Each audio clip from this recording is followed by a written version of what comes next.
For us, the settlement, in a sense, is still symbolical, right? Because the ideas behind Liberland are kind of conquering the world already, right? Liberland is the place where those ideas are put into physical reality in place in a gentle way. Just like with Bitcoin, the good money is replacing bad money, right?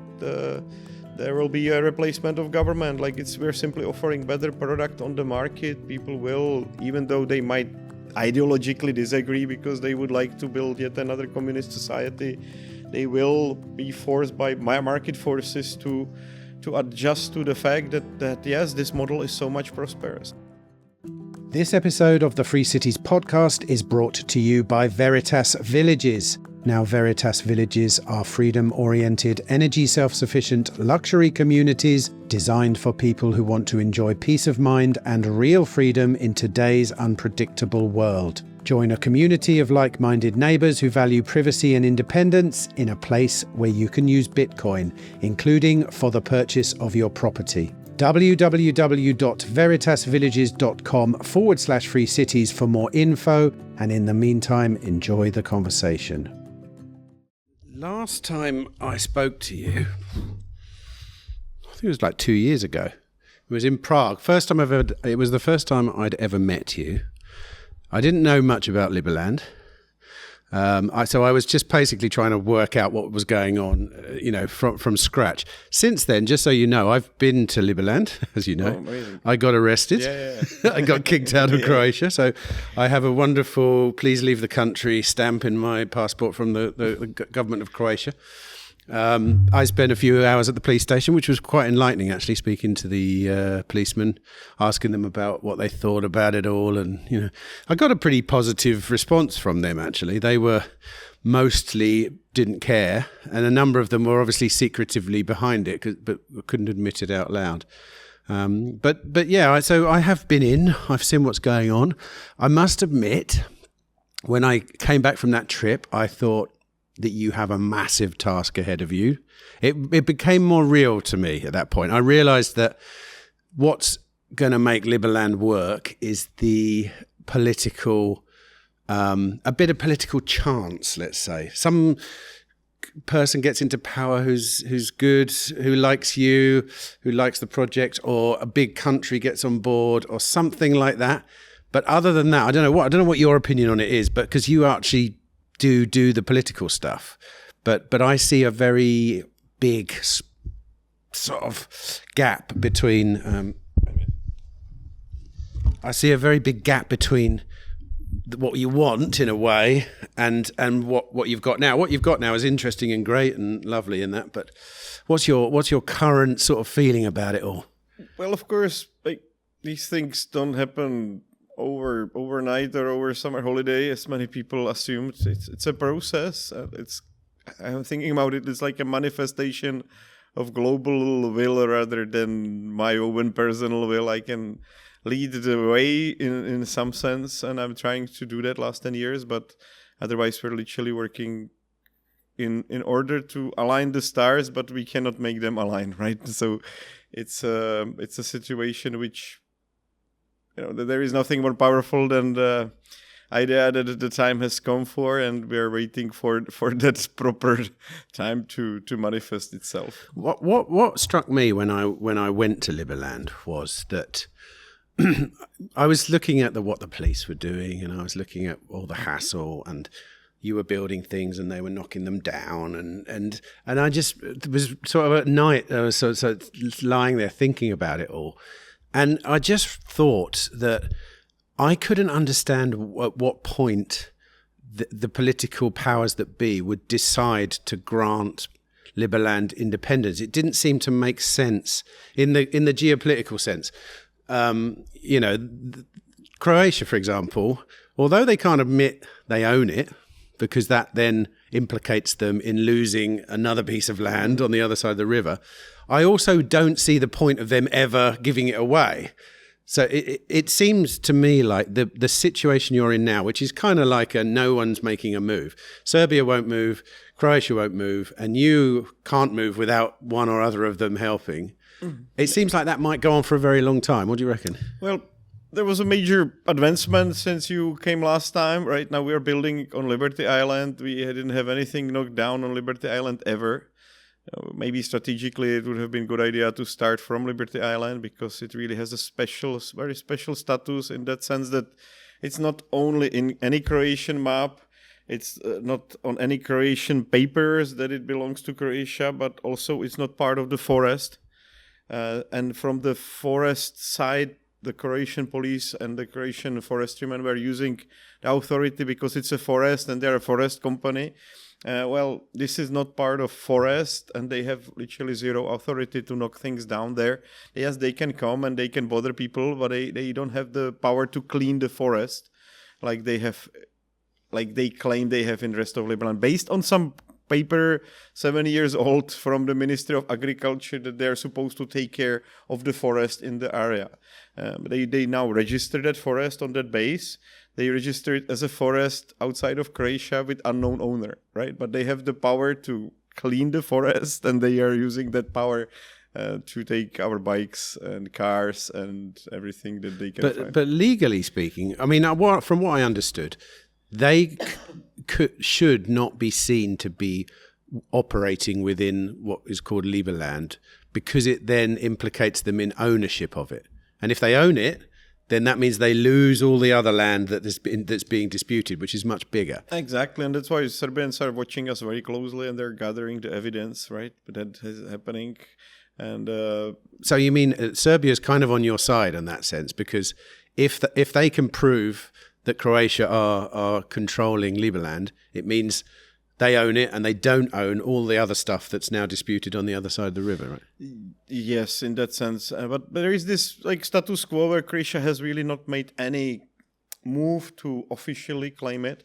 And there is very important element about the whole thing is that the Croatian constitution is very strict about the fact that the Croatian jurisdiction can be applied only on territory of Croatia. It's like one of their basic articles. Not every country has that. I think actually very few countries have that specifically written in their constitution. And that's quite helpful as well, right? Since we claimed Liberland, or actually 20 years before that, again, not a single paper, not a single map would mention that Croatia is anyhow in possession of anything that is in Liberland. Now they have claimed administrative powers over borders in August 2023. They have not claimed the ownership. They claim that they can control the borders of this area, which now they believe it gives them the right to fine people inside of it, but the problem is that they never actually take these fines to the court.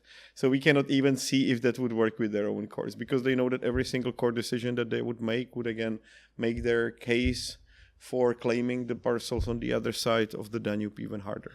So I don't think I understand what Liberty Island is then compared to the kind of forested part. Can you explain that?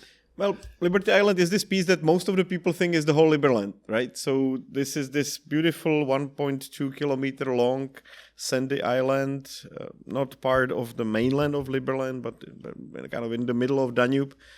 And right now we are blessed that when the water gets down, we don't even have to go through the water because it's actually connected to mainland when the water is very low, basically.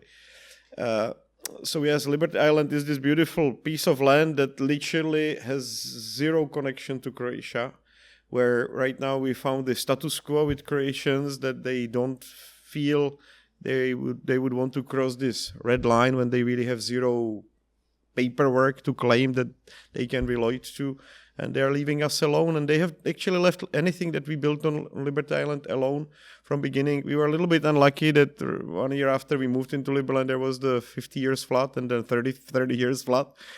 So the stuff that we have built on Liberty Island was damaged. Normally this doesn't happen. You know, the church would stay, the bar that we built there with the sandbags would also stay, etc. A church? Did you build a church there? Yeah, that was the first construction that they made, and then they actually married in that church. Anna and Christian used that church to official marriage. That was fun. So there are some remnants or remaining pieces of that church, but right now we have 2 tree houses that are finished. We're building 2 pontoon houses, and we have a nice beach bar there. We've got the volleyball court. There is a cinema in Liberland. Cinema. Yeah. That's kind of nice that they. I need to see this. We're going there, right, in a couple of days. Yeah. Good. I need to see this because my impression of Liberland was from whatever, I think it was a year ago, and it was the hunting lodge which had been demolished, and some people were living there in tents, and it didn't sound as organized as the way you're describing it. Well, the hunting lodge itself was a big story. Like, we were actually told at some point, because they were only having the authority to like clean the forest, and they told me when I talked to somebody in person that like they will not destroy built houses because that's not considered a cleaning forest operation. But then they crossed the line, that particular line, and they actually came and demolished it at the end. And it was crazy because we used that basement like a bunker against their raids, and we had two doors that were like steel reinforced, so they couldn't easily break in. But they actually at the end made the hole through the top of that bunker, which was like 30 centimeters of reinforced concrete as well. Yeah. So that was their cleaning forest operation. Then they took everything that was inside. It was quite a lot of stuff, quite valuable, that we used for construction, because we already built the first floor of that medical clinic on top of that bunker. But that was a interesting story episode of Liberland. That was basically last summer, when there was not too much interest in the settlement of Liberland itself, but we had this push for constructing the building, and I was thinking it would be great if we actually finish the building, and if the information is that they will not like attack our construction site because it's not part of forest, and they gave us quite a bit of opportunity to develop that. We were starting to get ready for the second floor at that time, and we used this quite new construction technology, so it wasn't expensive. That was great as well. We didn't have to follow the standard norms, but we were making this bubble concrete, where from one bag of concrete you could make like 4 square meters of wall. So it was super cheap and super fast. But yeah, we got that was a bit of a downturner last summer. But the idea now is that Liberty Island is again outside of jurisdiction of Croatia. It's outside of any of their authorities, and it seems like that's a place where we can develop now. So Liberty Island, if it's outside of their jurisdiction, is it real terra nullis? Whose jurisdiction is it? Serbia? Maybe? No. Nobody. That's the point. So all the cases where which they're pushing against us, if it's something territorial, they always drop the case before it gets to the court. If it's non-territorial, like somebody shows middle finger to Croatian policemen, and that's not a good idea to do, then they can claim their jurisdiction wherever they are.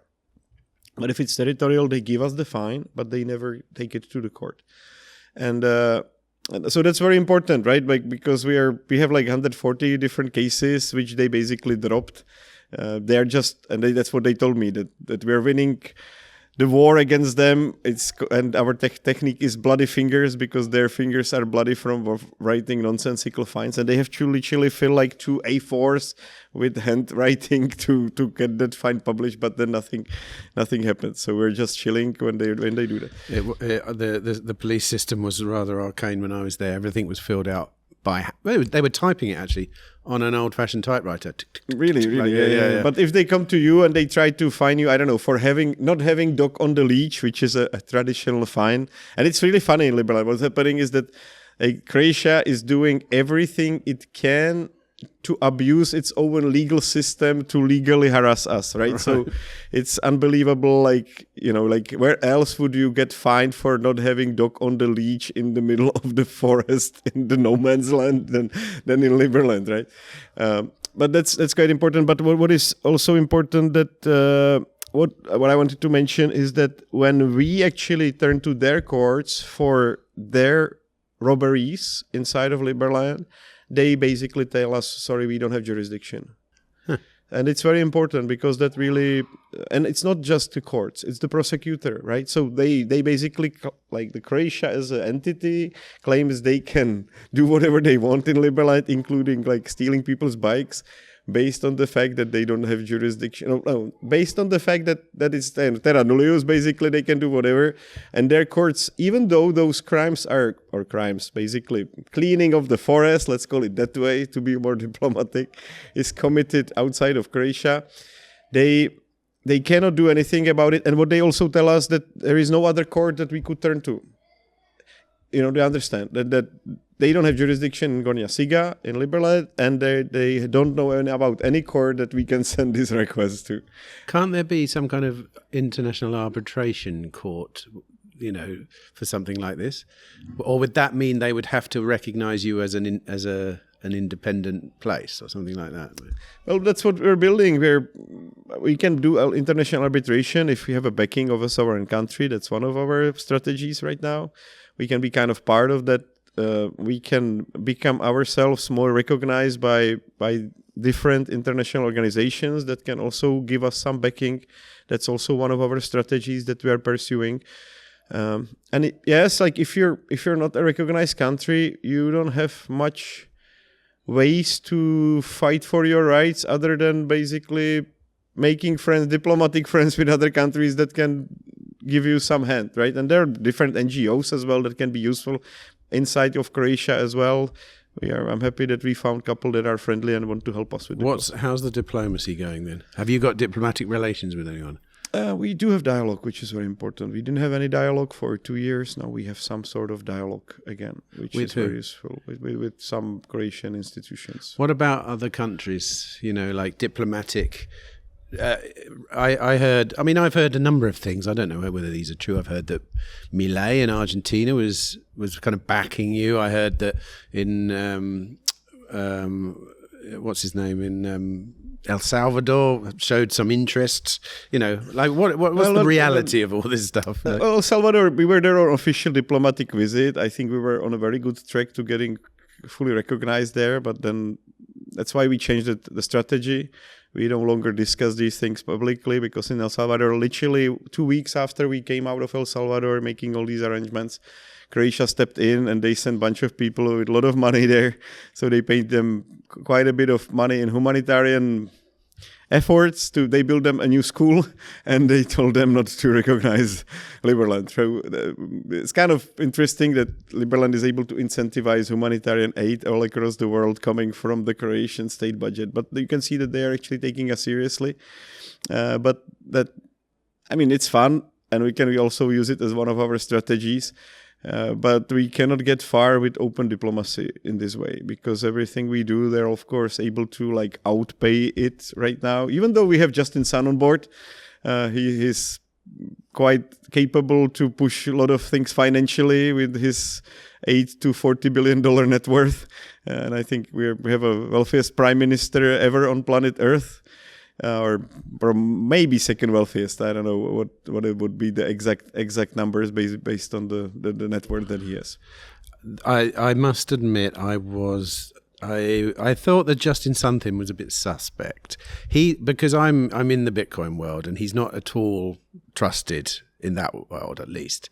He's what was that all about? Did he approach you? Did you approach him, or what's the connection? He approached us. He applied for citizenship and said he wants to help, and that was 2 days before the first election. So I was thinking, why not? It would be fun to have a wealthiest prime minister ever as the first prime minister of Liberland. It could be kind of symbolic. And but we had some dialogue already 2 years before that. He also asked how he could help, but then he never got back. And it's fun to have him on board. Of course, he's got lots of things on his plate. But he had just Eric Trump on a personal visit to his quarters in Hong Kong. So we are quite close to places where we need to make the impact in order to make Liberland more recognizable entity. Does he do anything on a day-to-day basis as a prime minister? Does he have to? Or? He's quite responsive if we need to do something serious. So he's not there on a day-to-day basis. His right hand is available for us right now. But so what kind of stuff? What does the prime minister do in Liberland in his case? Helping recognition, that's one of his roles, important one. Opening doors with big events and big conferences. We do have Because of him, I was actually, for example, to Bitcoin in UAE, Bitcoin conference. And yes, of course, it's a boost, reputational boost. Like, people take us seriously. Like, it's always like before, it was like a fairy tale. Like, where would you get all the money for I don't know, $20 million for development of Apatin? And I'm saying our prime minister personal income between breakfast and lunch is $20 million. So we do have the funding. It's not a big deal, right? So from that sense, it really helped us to show that Liberland is capable to invest if we have just a little bit more political support locally. Is that part of your plan then? You just mentioned that developing Apatin, that's here where we are now, right? Yes. Is that part of the plan to develop this so that then more people can be here and then you're close to... I mean, I should probably explain. We're actually just over the river in Serbia. So we're not actually in Croatia or Liberland here, because living on Liberland is very difficult because of the trouble you have of getting kicked out. It's not that difficult right now. Like, for anybody from EU, you can just simply go there. The border check usually lasts 25, 30 minutes, and it's not too bad. Sometimes they are a bit pushy and tell you cannot go to Liberland, but you tell them ciao and you go after they check your documents. So from that perspective, Liberland is open for business, and the same way, like they say, it's not jurisdiction of Croatia. When we tell them, anything, you can literally open any kind of business in Liberland, and they will also not be able to do anything with it because it's literally not their jurisdiction. So from that point, we are actually a sovereign country.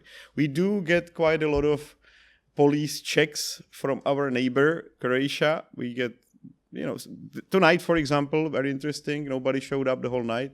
But most of the nights we get 2 police checks a night. But that doesn't mean that they're able to persecute anybody for things that are illegal in Croatia. In a way, they're able to put it they're able to fine you for it, but they're unable to push it through the courts. We have not seen it yet that somebody would be successfully trialed for doing something illegal in Croatia in Liberland. And is that, when you say living in Liberland, are you talking about Liberty Island at the moment? Yes, right now Liberty Island is the safe place, again, because if you leave something on mainland, it's not too bad lately also. 3 months, we didn't see anything stolen from mainland. 3 months ago, they have stolen a nice electric motorcycle that somebody parked there for 2 hours. They immediately came and took it. But so far, like 3 months now, we don't see anything like that. But still, like, we consider Liberty Island to be safe for personal property and for construction. Right now, we ask people if they're coming to build in Liberland, and all the citizens of Liberland, by the way, have the right to claim piece of land in Liberland, including Liberty Island, and build anything. So we've got 2 more guys that are coming very soon to do that. But Liberland we consider safe, this part of Liberland. And if you follow the construction standard, meaning you do things either floating and you anchor them well, or you do it on the trees, or you do it on the stilts, we even are able to make guarantees for the investments into the construction. I was chatting to someone yesterday about the fact that Liberland floods. I didn't think they didn't know that, and they said, "Oh, that's terrible." And I've just literally done a huge podcast all about Venice, and Venice is one of the most successful cities in the world. Was established on a swamp. Literally, I know it's not a flowing river necessarily, but in this day and age, I think people maybe don't understand that you can build anything anywhere. The technological ability to create structures anywhere is not a big deal, and it may look quite daunting when you see that. When we went to Liberland, we had to wade through waist deep water to get for about 2 kilometers. I think it was quite a long way. It was and we were on bikes riding through the deep water and stuff, But yeah, you can adapt buildings to this now. Buildings are built in all kinds of places. Yeah, just to mention, like, we actually have normally flooding like every 3-4 years, right? Like, it's not that there is flooding all the time. But yes, if you want to build something that can stay long term, you have to make it flood resistant. And yes, it can be on pontoons. We now just get 4 pontoons for like €2,000. Professional ones, we connect them with the wood. We make a nice house, 6x4, with the shower inside, with the bedroom, with kitchen. So that's one of the ways. Our tree houses are also quite nice. They're quite beautiful. And what I really like that we have now random tourists coming to Liberland. Sometimes they're a little bit surprised about the border check and about the wake-up call because they don't read all the description on Airbnb. But yes, like Liberland accommodation is now on Airbnb, or visit.ll.land is another website where people can actually book glamping stay inside of Liberland. Really? In what? A tree house? They can do either treehouse or they can do the glamping. Wow. So describe Liberty Island then, because I've never been to that bit. But how many structures? What are they? What buildings? What's going on there? Got 2 tree houses. One of them got red tape by Croatia, funnily enough, but we are still assessing what to do. The second one did not. What does that mean? They put like a red tape that it's not possible to go inside, but it doesn't. But that's Liberty Island, right? So yeah. But that doesn't mean that they can do this kind of stuff, but they cannot push it again through their court system. Do you understand? So people are off the record. Yeah. People are just still going into that treehouse. I take it. We actually, for the sake of like having peace with them, we have not done anything in that regard. But the glamps are stable there for 3 months. We can make very nice tent structures. I just ordered a bunch of nice tents from China, like a big ones, the inflatable ones. The floating pontoons, I believe also that will be a very popular way. And the second tree house, we made it a little bit more open, so we cannot that easily put sticker on it. And we're trying to assess exactly what should be the strategy. But I think we really found those lines where Croatia can go and where they really cannot go, even if they abuse their own system of governance against us. Do you know the company ArcPad? Yeah, I noticed. Well, they've just created floating Airbnbs in the Philippines. Have you seen these? Yeah. It might be something that could work where you are. But do you have strong flowing water when it floods? We will end up basically having the same stuff, like based on the limitations that Croatia is giving us. Extraterritorial, we might end up with very similar technology because we need to build on pontoons and we might end up having to build a very nice tents, heatable tents at the same time as this form of status quo with Croatia. Does the water flow when it floods or is it still? No, of course, it's a lot of flow and that's why all these constructions have to be built behind the trees so we don't get taken away by the debris that is on the Danube. Or up in the trees. So what else you've got? You've got 2 tree houses. One of them's off limits, but some tents. What else? Two pontoon houses are under construction this week. If you will go there, like one construction starts in one day, and the other one starts on Tuesday, and that should be the main buildings for survival of the winter. So that's the plan, and then we've got the beach bar. That's quite nice. We had pretty bad storm, so we had to fix the roof twice already. And it was funny, the video where they were like literally holding onto the roof, 5 people, and almost flying on it. From wind? Yeah, it was like 120 kilometers fast. So sometimes we also get storms. But everything survived, no technological destruction, just the roof had to be replaced. And there is a regular bar where people can cook. Then there is a separate kitchen, actually, where some Lahvač, our most stable settler now living, he survived both winters in Liberland. So I would say he's one of our main guys that we can call permanent inhabitant of What's Liberland. What's his name? Honza Hlaváč, but we call him Lahvač. Lahvač. Is he a Serbian or a Croatian? No, Czech. Czech. Oh, wow. So is he the longest living, as in the longest dwelling person? Yes, and it would be very good to have exact number of days. Now, our new mobile app will mark exactly people working for Liberland. They will know exactly how long time they stay in Liberland. But I would assess he spent there more than 9 months in total. Wow. So we've got also one Croatian, Tony, that lived in Liberland for, I think, at least 6 months as well. So because they, of course, we never left Liberland, right? We keep the guard there since August 6th, 2023. And you mentioned something about a church. Is that still there on Liberty Island? The church has been demolished by the flooding, but it's still there. So I think, I'm not sure what exactly is the condition, but I bet it's kind of... So what's the realistic chance of building something permanent there, and when? So I appreciate that what you're doing is important, but what about, I don't know, concrete stilted proper foundations? It is a plan for this year. I don't see any reason why we couldn't build a proper stilted structures. That's the plan, and we're working with architects on some nice Medusa style building. We have to. But the only condition is that we have to build 3 meters above the ground. It's not a big deal, right? Like and you can make the stilts also quite nice. So I will probably call Zaha Hadid to make the final design for this. And yes, the sand is quite good for making reinforced concrete, so we just need to build a bunch of iron bars there and combine the cement with the sand, and we can build whatever we want. And how do you get all that equipment and raw materials into the place? Do you boat it in, or do you...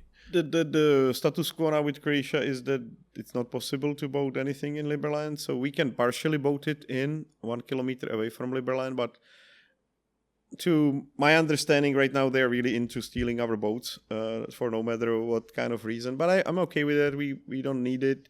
We're able to transport 1 ton of material with 1 person in 5 hours in Liberland. They just take it over the road like a pedestrians. We have these wheelbarrows that can take half ton, so we can literally bring, 20 cement bags in one trip. And you don't even have to walk that much. But it's funny. The policemen are like standing behind you watching if you're driving on that thing or if you're walking behind it. If you start driving on it, they immediately go and give you a ticket for driving on the wheelbarrow. It's just hilarious, right? Like how the ways they're trying to like suppress us. I know, but this was my experience as well. This in a way, I mean, I don't know what to make of it, because I think I was explaining to someone last night, they were saying, what do you think of Liberland? And I said, look, I'm glad it's happening rather than it's not happening, right? But the truth, when I look at it as a project, is there's a lot of this kind of, it's a bit comical, this cat and mouse and nothing happening and this happening and just in sun and blah, blah.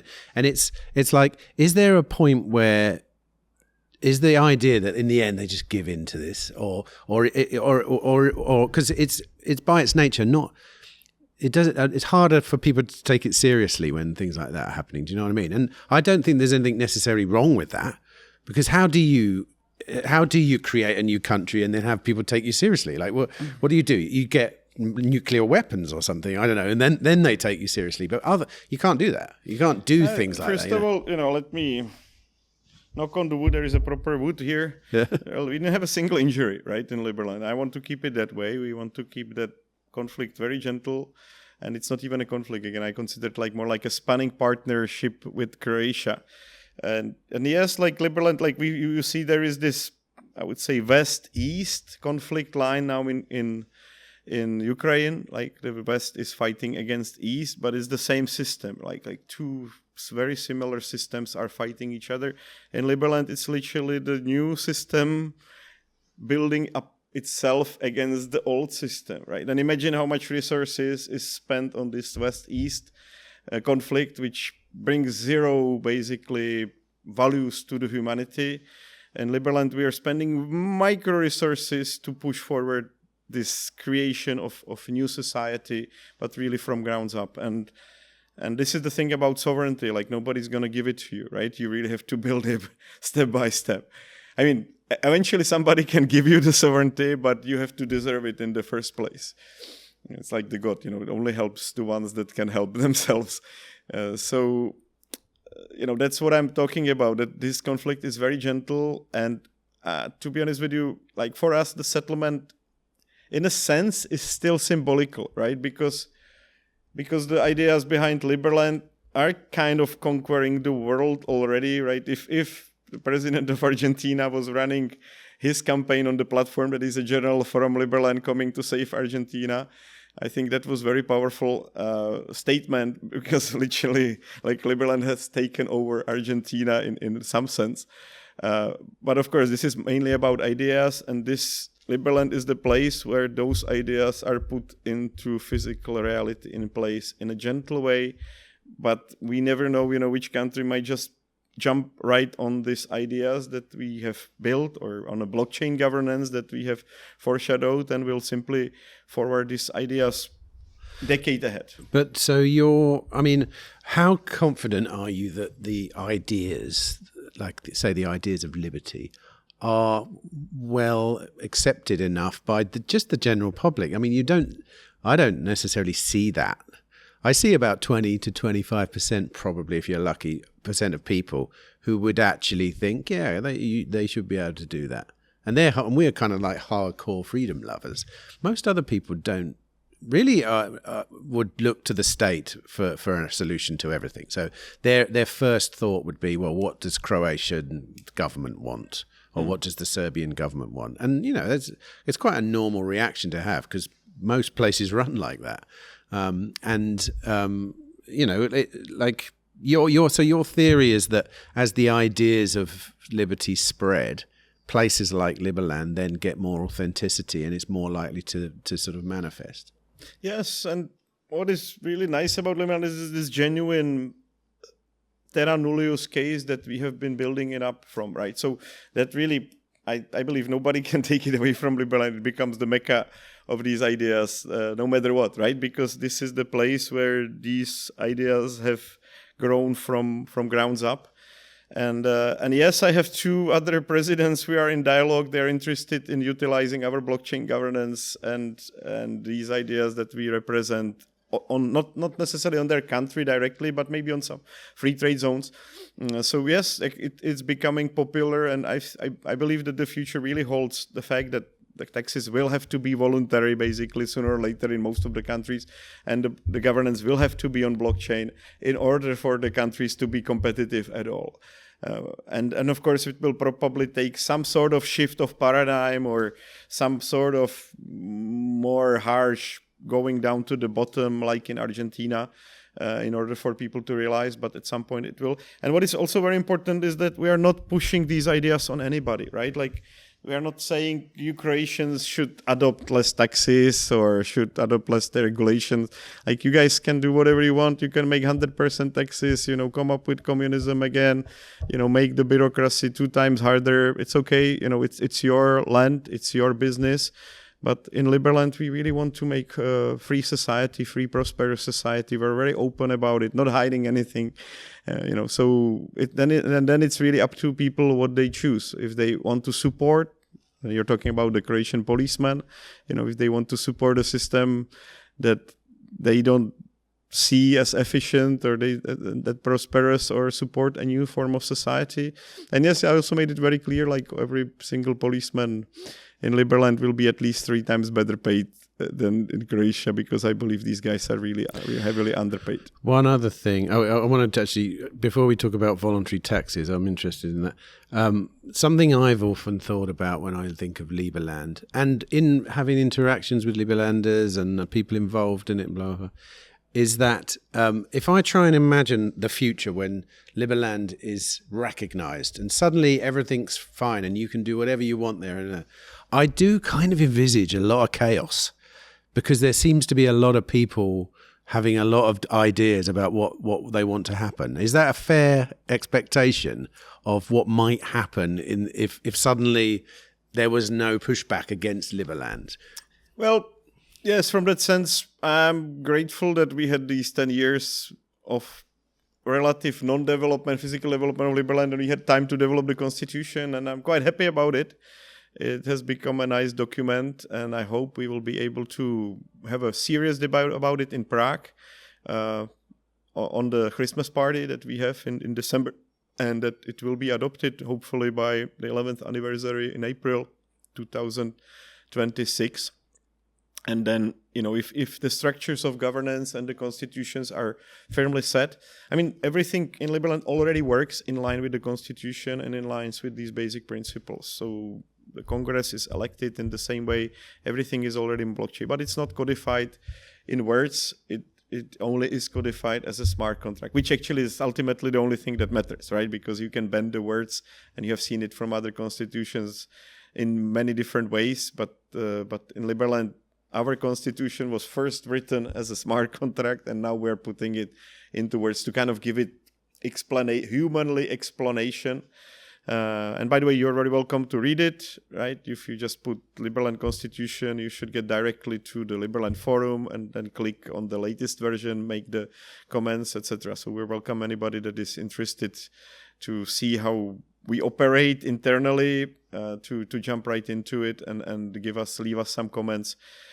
So yes, these things are being finalized right now. I'm grateful that we had the time to do it. It really took 10 years, and I think we had 7 different versions, and I would never say, I'm happy with it. I always had some major doubts about being too long, being too fuzzy, being, the system of election not being the right one. And of course, you can have a million different ways of governing a country. Ultimately, the only thing that matters is if people are able to live free lives, right? Like, nobody really cares if the Dubai ruler is, whatever he does, as long as he doesn't raise taxes. Or in Monaco, people don't come to get votes. There's people that are living there for 5 generations, they still didn't get the citizenship. And they don't come there to vote, they come there to live free lives. But the goal with Liberland was to make a model that would be replicable on a regular society of people, where you would really put in line or put the incentives in alignment. That's something from the guys that started Prospera, by the way. I always use that phrase, put incentives into alignment into society, really put a little bit of democracy, put this corporate governance in, take what really worked from the monarchical systems and combine it together into a nice, completely transparent, blockchain-based form of governance, where the best ideas of previous constitutions and the best ideas of modern days DAOs, or decentralized autonomous organization, merges to run a nation state. You mentioned that people don't go to Dubai and Monaco to vote necessarily. They go there to have a free life. I kind of agree with you. They go there for reasons, but I think everyone's version of freedom is very different.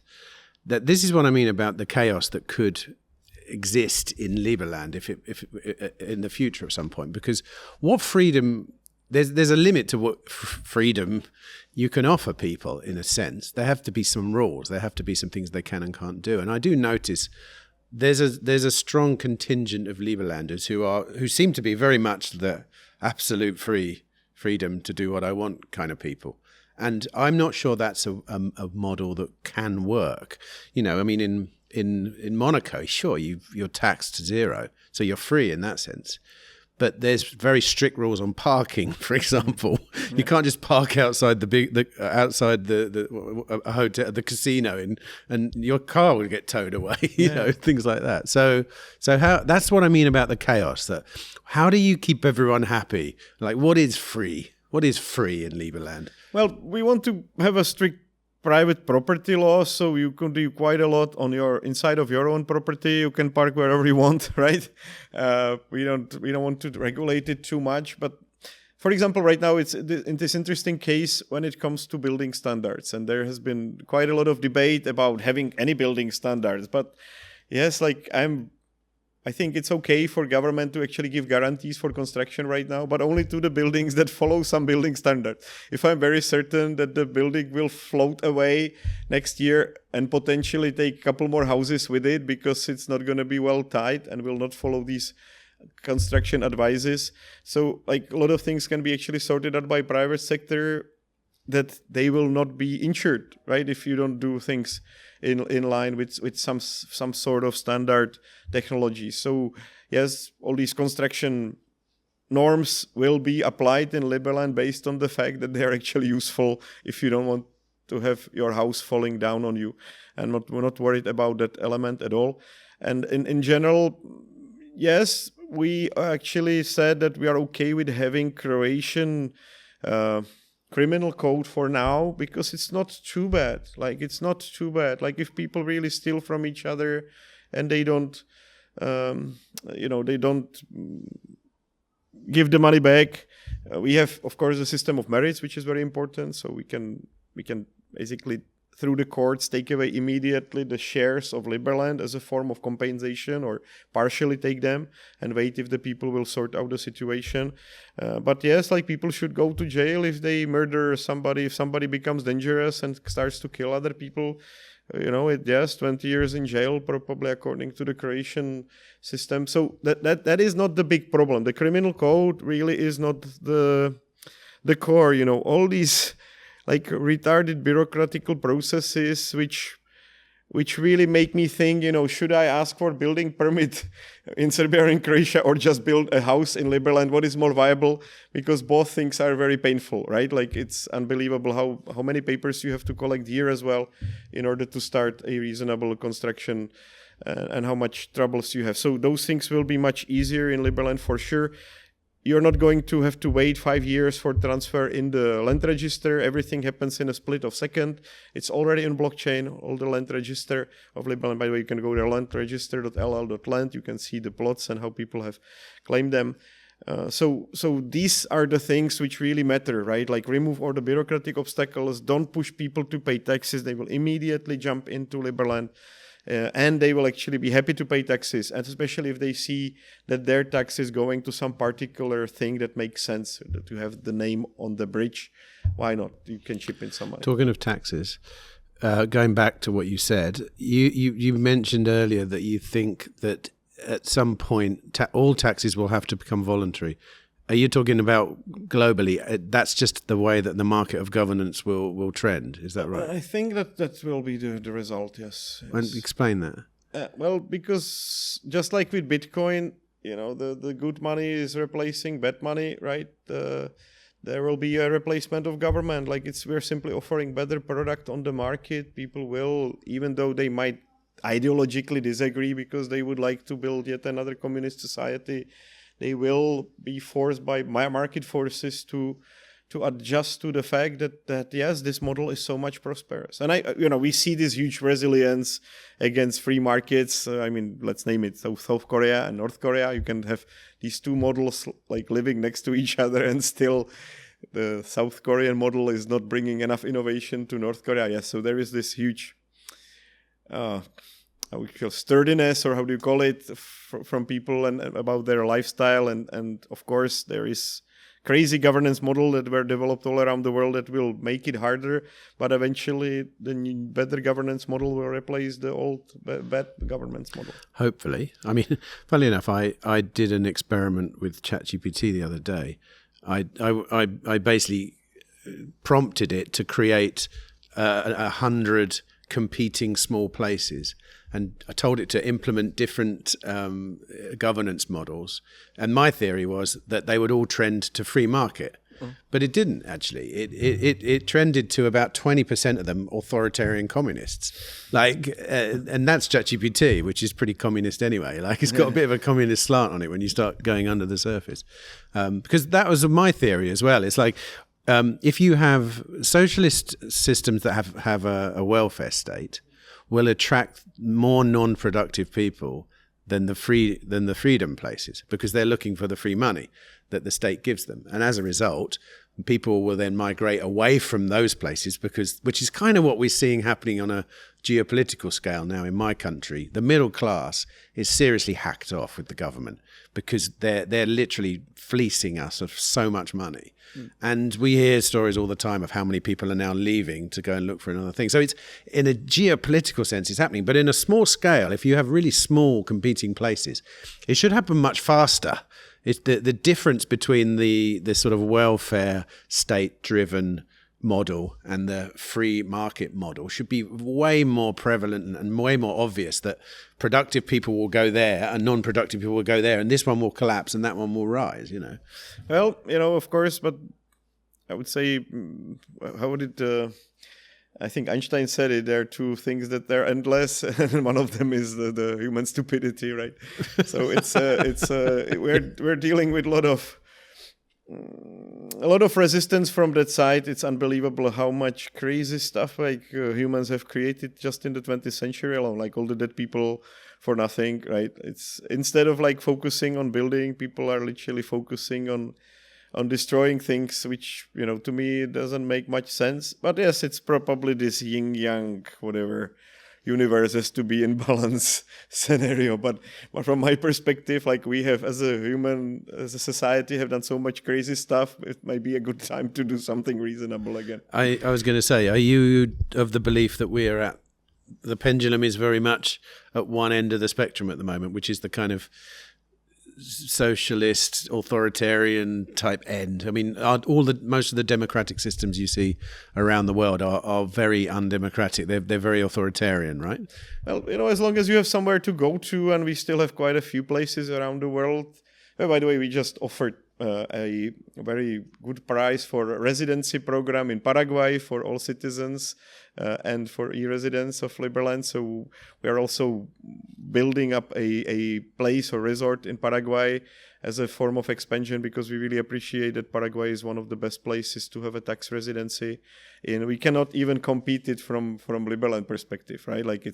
And even the speed of the process of getting the tax residency is just unbelievable. You literally go there for 1 day in a year. You manage to mostly with our lawyers, you can finish it literally in one day. You don't have to wait in any line. You're all set. You get immediately your driving license. Gets shipped to you with DHL in 3 days, and you can claim fully tax residency in that country. And as long as you are not living in your home country, we cannot compete with that in Liberland. You cannot make it much better than that.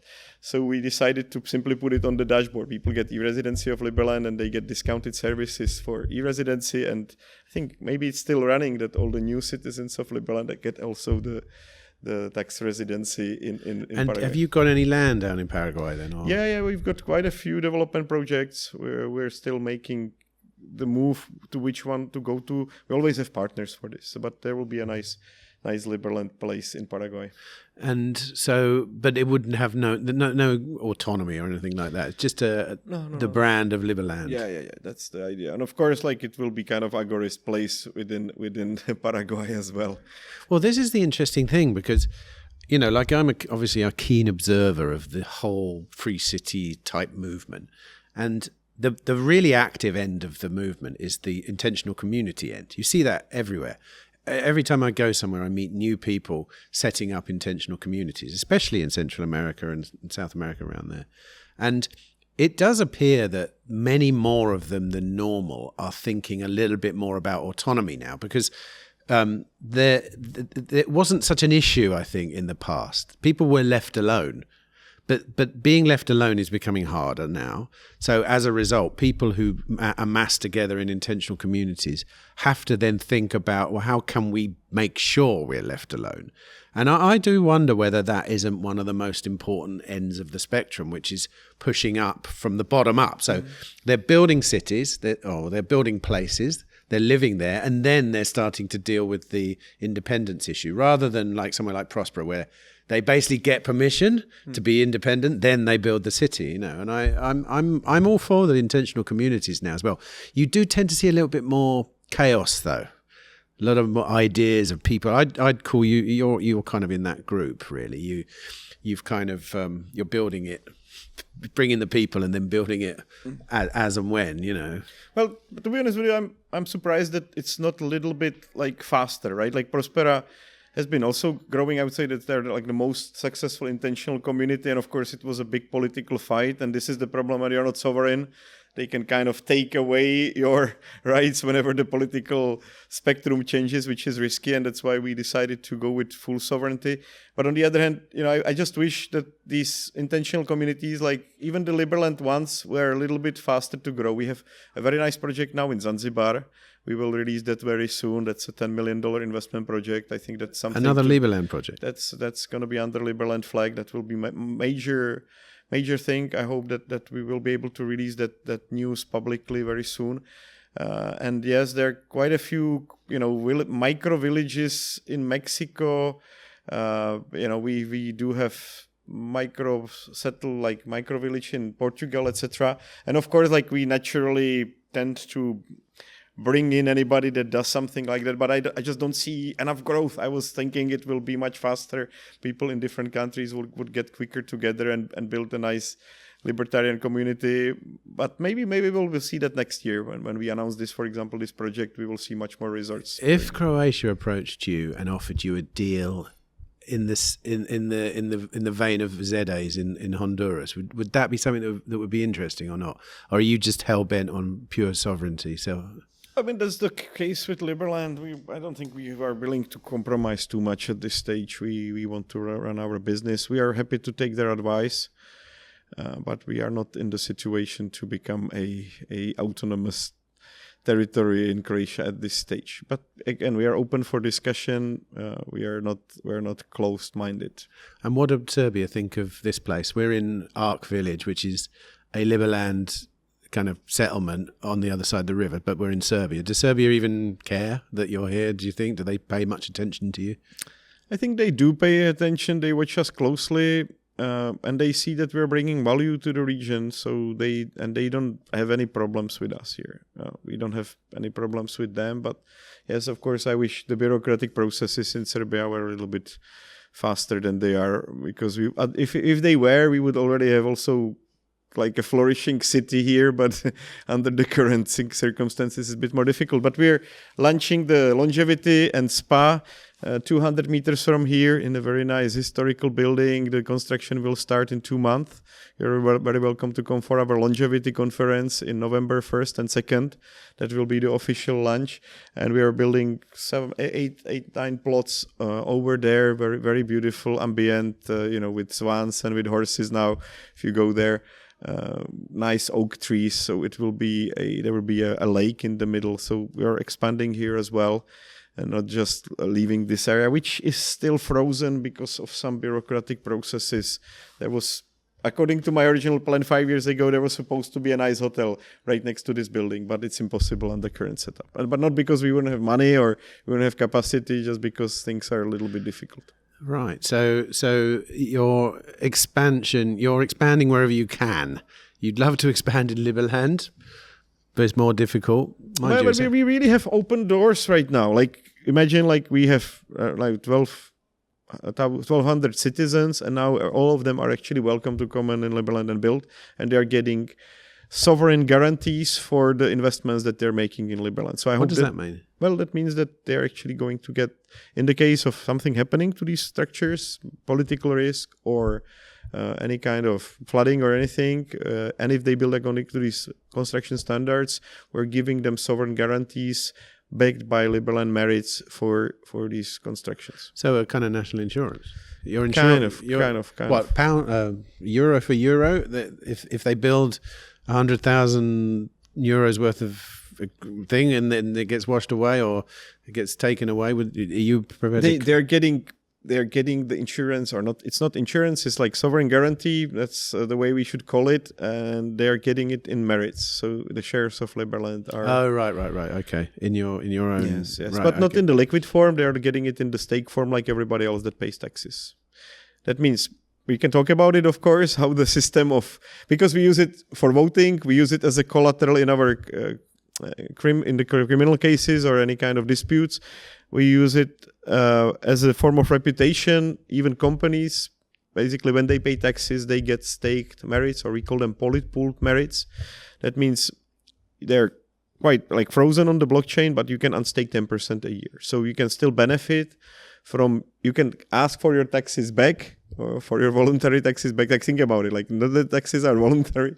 You can actually get them back if you want to. Not everything at once, but in this reasonable ratio, 10% a year, and everything is kind of 10%, because healthy growth of a society normally is 10%. So I'm thinking it's possible, and it's already working. There are people on welfare in Liberland, people that have, settled for half year, like Mirek and Veronika, the couple. Now they're constantly on welfare in Liberland. They're using the shares that they have gained through their settlement activities where they didn't require any salary. They were paid in Liberland stake merits. They're unstaking them or unpolit-pooling them every month, and they're making a reasonable amount of money. How are they turning them into usable money? There is a decentralized exchange directly in our blockchain, so they can just jump there and then sell it. They get Liberland dollars, and Liberland dollars are already traded on more than 20 exchanges around the world. Are they? I didn't know that. I'm always a bit suspicious of sort of merit, tokens and this, that, and the other, because I just think like mostly they're used as a way to generate an income. Mm-hmm. So and that means normally the people that create them in the first place, which would be Liberland, basically create as many as they want and then sell them into the market, and basically, which is I don't know whether that's going on with you guys. I would imagine there's an element. I'm monetary economist by profession, right? And then I also studied political science. And I took quite deep interest into monetary policy in general. My main work was on the foreign reserves. So that like from early age, I was always interested in that. So I think I designed the system quite well, like basically using the best ideas from people like Milton Friedman about automated central bank, and best ideas about the governance from all these libertarian thinkers, and really combine it into a tokenomics model. And I think it's still like pretty badly underappreciated in the crypto world, even though let me give you an example. Okay. So because crypto world is of course crazy and there is like high irrationality in the markets. But of course, like the projects with substance prevail, and I believe building a sovereign country on blockchain is like the most substantial thing you can do on blockchain. So I believe that even the crypto crazy meme markets will at some point properly recognize what we're doing. But we had already this hype, like Liberland dollar went 50x from $1 to $50. And that was quite shortly after we released them, and we released them as a form of dividend to everybody that had merits. So think about it, there was like a 3-hour option to cash out all the dividends for 50x. And the dividend was nominally 10% of the value of what people ever give to Liberland in any shape or form. And so there was 3 hours after 10 years of development of Liberland where you could cash out 5x on any energy or money that was given to Liberland, and it was just the first dividend. So I think there is a huge potential when it comes to having Liberland also as a very successful investment project, and this was kind of first proof of that concept. And I think there will be many more stories like that, but it all depends on very irrational crypto markets. Well, it also depends on people adopting it in the case of what you've just described, because the market reacts to the market participants, doesn't it? The people who are actually buying and selling the token, so you need a constantly evolving pool of people, which presumably you will, I don't know. Oh, we're growing. Like if you follow the numbers, we're very close to 800,000 people that applied for citizenship, and you can see that every week there is another, 700, 800, 2,000 people that apply for citizenship. It's like. And what do most of them do with that citizenship? Nothing, just sort of like. Of course, most of them apply and never follow through with the payment or never. But there is quite a serious interest, and I think we're sending out around 300, 400 e-residency cards a month right now. So yes, there is like substantial interest in what we're doing. What I'm doing with Liberland dollar ecosystem, and it was not that easy decision to make. Like we were not supposed to have a currency actually initially, but then for legal compliance reasons, that was one of the main reasons, and also for technological reasons because of the blockchain ecosystem that we adopted, we were kind of pushed to do it, and I think it was actually the good decision to make. First of all, yes, there is a great benefit that when people adopt your currency, you can collect the seigniorage, right? The fact that people are using your currency is beneficial, and that's kind of a tax that nobody sees happening, but it's better if this energy stays within the society. And yes, newly printed Liberland dollars go to Liberland Congress, and they are there for spending for the infrastructure projects. And now they're spent, I would say, half on settlement, these newly minted Liberland dollars, and it's being built, I would say, in a reasonable way there. And half of it is going to the development of the infrastructure of Liberland dollar. And I'm very proud that we finally got listed, for example, on Alchemy Pay. So anybody can buy Liberland dollars with credit card in 1 second. We haven't had that for quite some time. And we've got 2 more gateways, and Pinto Pay will very soon adopt Liberland dollars, so you can directly pay with Liberland dollars using your credit card that you have in the phone. So we have closed the ecosystem, and I believe we have become like substantially better than any euro ecosystem. In that sense that we allow anybody to easily jump in from the fiat world and easily jump back to the fiat world, or stay inside of the crypto ecosystem and make business inside of it. I suppose my issue, as always, will be that this system and the seigniorage and everything is the fiat system. It's just a crypto version of it. Which is, I would hope that, as you said earlier about governance, that the governance trends towards the best systems. I think money will as well. And so Bitcoin would be the best system of monetary usage. Like people said, we should have made the governance on top of Bitcoin. I don't think it was technologically possible. Maybe today with RSK, we could build something like that. But what I really like that we build a sovereign system independent of anything else, including Bitcoin. Because, I like Bitcoin. We adopted Bitcoin 10 years ago in Liberland, like 7 years before El Salvador has even started talking about it. It's great. But I like the sovereignty aspect. And even Bitcoin is something out of my control or out of the society that we are building control, right? So I really like that aspect of having the whole package, basically. And yes, we build those rules that are completely transparent about how new money is created. Liberland merit is 70 million. It never will be more than 70 million. It's very much like the Bitcoin model. But the Liberland dollar model is basically the model that Milton Friedman envisioned for automated central bank. There is a set... not inflation, by the way. Maybe you can have deflation even with a lot of new money printed, right? But there is a set monetary increase every year, which is 10%. And I believe that we're definitely growing. Our economy is definitely growing faster than 10%. That means that even with the increasing monetary supply, the chances that the value of Liberland dollar will always go up are pretty high. And we made the token very rare. We didn't print billions of it.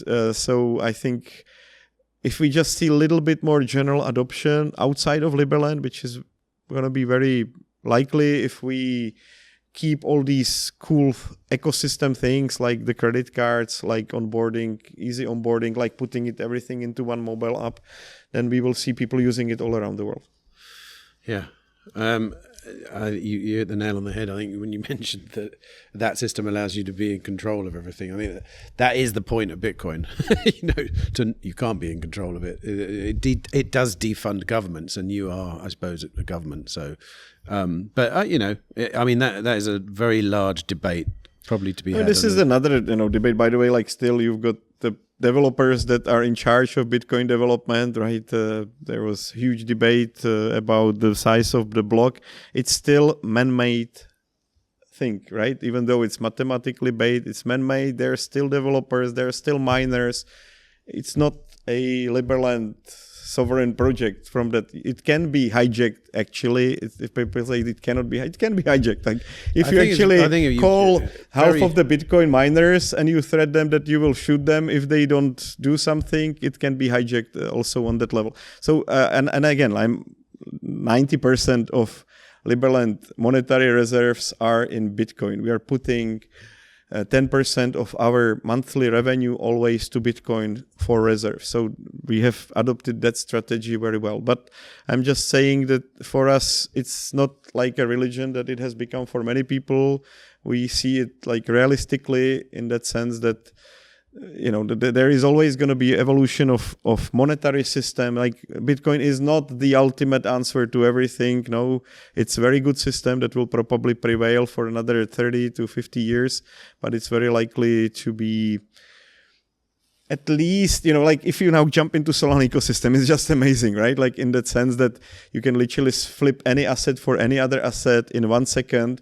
You also have a high degree of decentralization. And so, yes, I'm not the most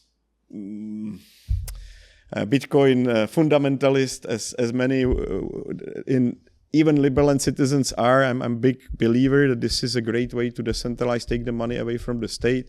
Yes, we have created a state currency, but what we have done is we put into it the best we could find, again, from what we found in central banking and what we found in the crypto madness. I think that a Bitcoiner would say that that's absolutely fine, but the innovation that was Bitcoin, which allowed really not just a level of decentralization, massive, almost infinitely decentralized, and attacking Bitcoin is very, very, very, very, very hard compared to attacking the Liberland dollar, for example, which they would pretty much just have to come to your house or a few people you know. No, that's not true. This is thing that you underestimate. Like Liberland is fairly well decentralized right now. Fairly well, yeah. I know. I'm not saying like it in that isn't, sense that right now the whole ecosystem is run more than on 60 computers.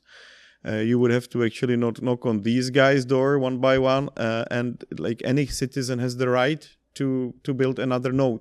I hope there will be thousands of nodes from that perspective, because it's actually quite profitable. Do you use your own blockchain? Yeah. It's a custom version of the substrate.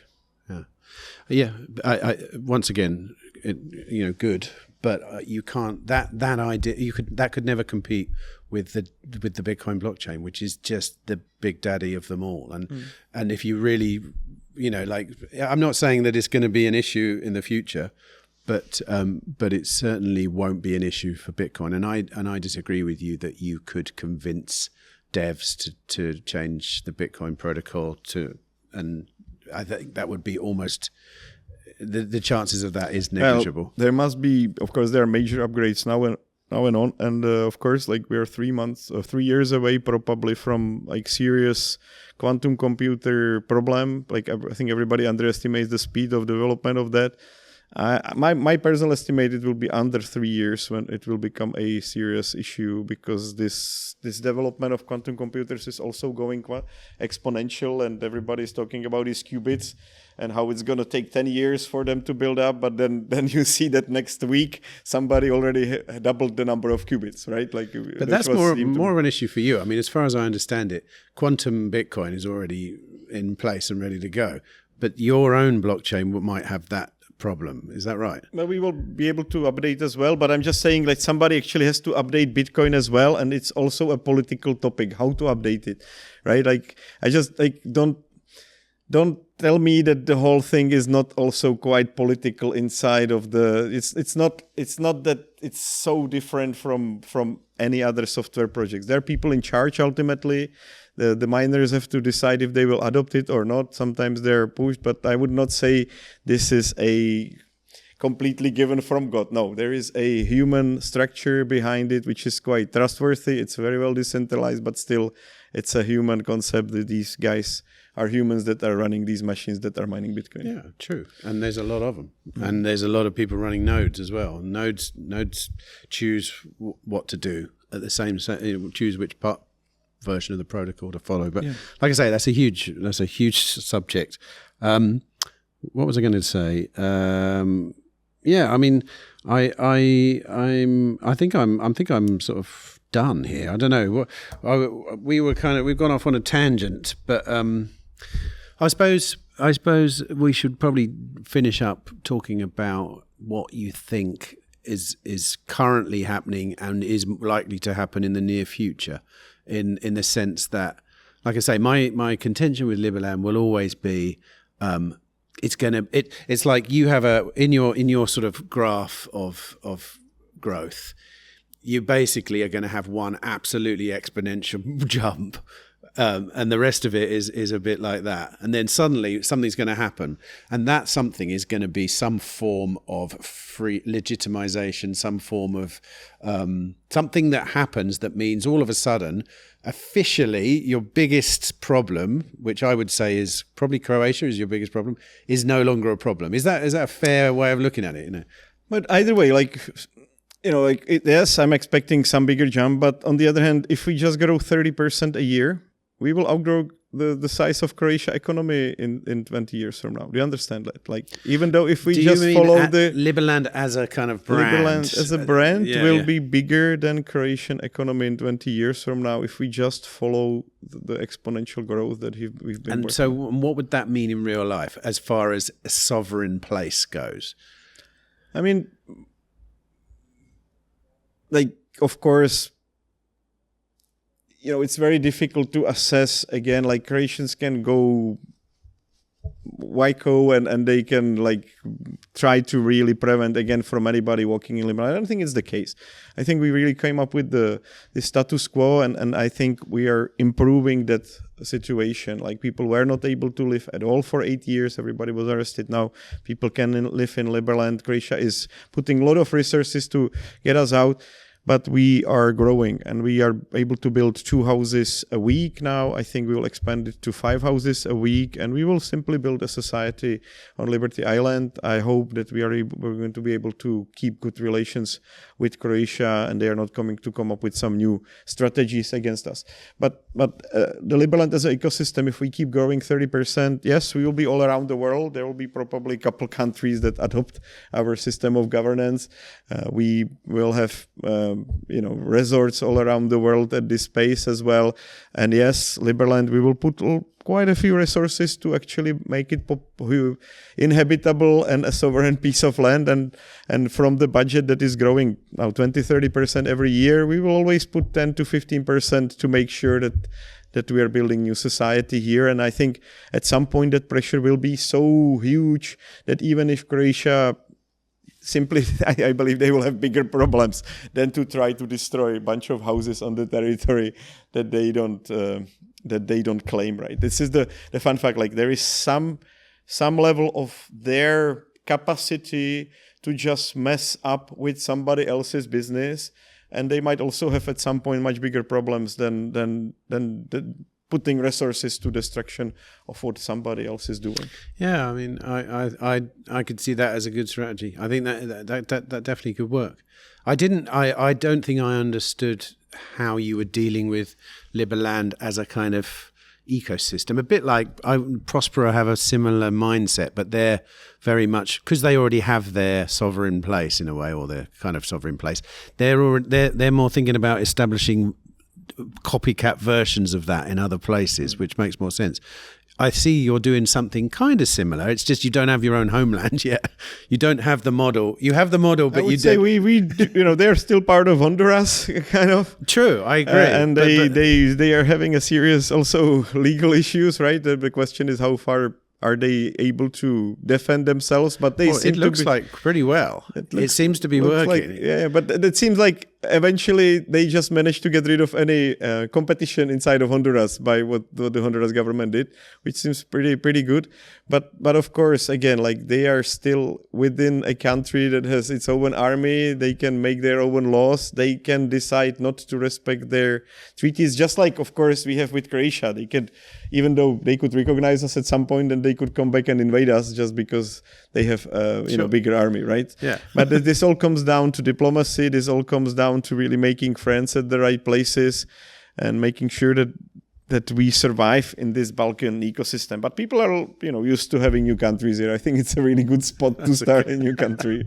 I do hope one day, Vít, I will wake up one morning and grab the local newspaper, or I'll grab the newspaper. Not that I do read a newspaper; it's all online. But and it'll say Liberland granted, new independent country of Liberland. I mean, it would be. I will chuckle to myself. I will look at that and go, good on them. There is one thing which you should not also ignore, right? Like, it actually, to get listed on the list of countries, for example, on Wikipedia, you literally need to get recognition just by 1 or 2 countries on that list, right? It's not that getting to the country list, it's so difficult. It's not. Like, we have that already. We cannot disclose it because it's not strong enough, and it would be probably messed with by the powers that be, but we are building up more and more of it.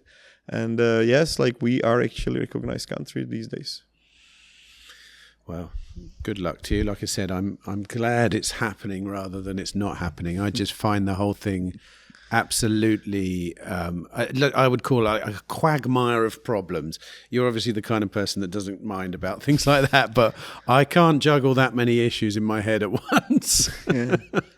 And let me just talk about one more thing. Like think about, like, for example, I don't know, Mr. Beast. How many Lamborghinis he burned, and people are kind of excited to watch it, and they throw millions at him through the advertising.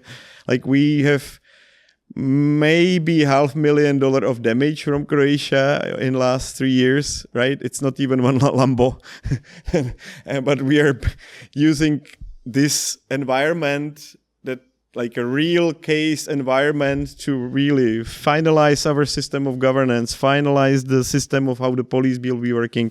You can basically, anybody can try right away on our mobile app how the Liberland police system will work, or how the tenders are completely open. So with very little, I would say, costs, we are able to like change a lot of mindset about the feasibility of things, because we are literally showing that things can work. And we are making a lot of progress both on diplomatic front, and yes, like we're heavily underfunded, I believe, and heavily underappreciated, but that still doesn't stop us from growing 30-40% a year. Well, good luck anyway, like I said, and thanks for inviting us over this time. Thank you for the interview. It's always a pleasure. Liberpolko we're at, which is your sort of offspring festival from Anarchopolko, Liberpolko, which is at ARC, which is their really lovely kind of, it's a former resort that you bought, haven't you? And it's got a lake and a floating sauna on the lake and stuff. It's really beautiful. I really do like it here. It's a resort for Liberlanders that are fed up with settling Liberland, so they can come and enjoy themselves in Serbia for a while. Fair enough. All right. But really, the plan is to make it into also a city here, But Serbia is actually quite reasonable when it comes to many regulations. So I'm happy about having them as a neighbor. Good. Well, thanks for talking, and thanks for inviting us. And I'll speak to you probably in another year or so. Actually, I'll see you in Prague, right? Amazing. You're coming to Prague. Yeah. Good. Thank you. Thank you.